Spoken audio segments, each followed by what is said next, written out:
Hello, everyone. Welcome to Liberty Bites on the Think Liberty Network. This is Matt McGowan filling in for William Gadsden. Like many fans who are old enough to remember its run roughly 15 years ago, I was a big fan of the Chappelle Show on Comedy Central, starring, at the time, everyone's favorite comedian, Dave Chappelle. For those who aren't quite old enough to remember the show, or the few who weren't watching, the Chappelle Show was pretty revolutionary for its time. It was a sketch comedy show, one that followed the same tried and true formula that so many shows preceding it followed. But one of the things that was different about his show was its willingness to tackle controversial subjects. From such infamous sketches as the one about a black white supremacist named Clayton Bigsby, to imagining what the world would be like if President Bush was black, the Chappelle Show often tackled controversial topics surrounding race and politics in a way that not only made you laugh, but really made you think about the subjects themselves. During its run from 2003 to 2006, it not only qualified as must-see TV, but it was pretty much universally acclaimed for having the courage to speak out and take a stand on what were some of the most controversial subjects of the day.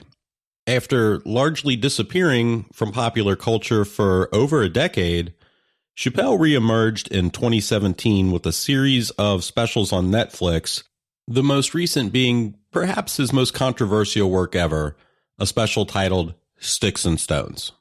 Now, what makes the controversy surrounding this special so notable to so many people, aside from the targets he chooses to make fun of, is where the backlash is coming from for doing so.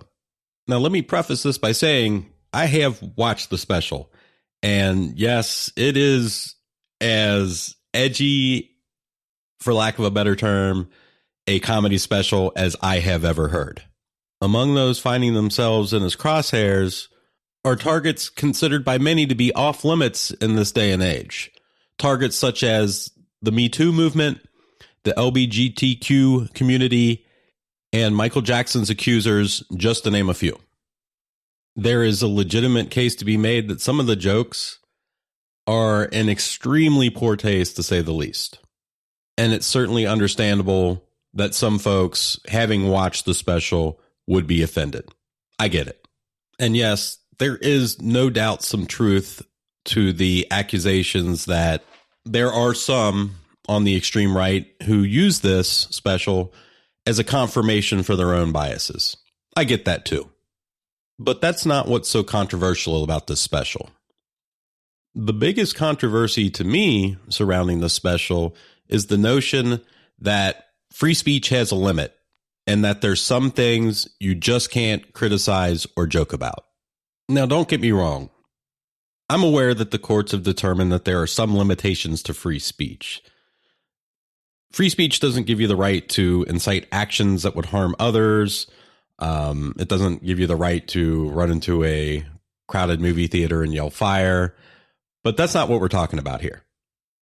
What we're talking about here is the right of people to voice ideas and opinions that other folks don't like, including things that may hurt or offend others.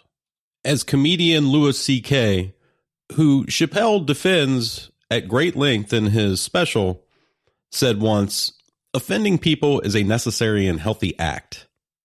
Every time you say something that's offensive to another person, you just caused a discussion and you just forced them to think. And if there's one thing that this country could use a healthy dose of, it's thinking.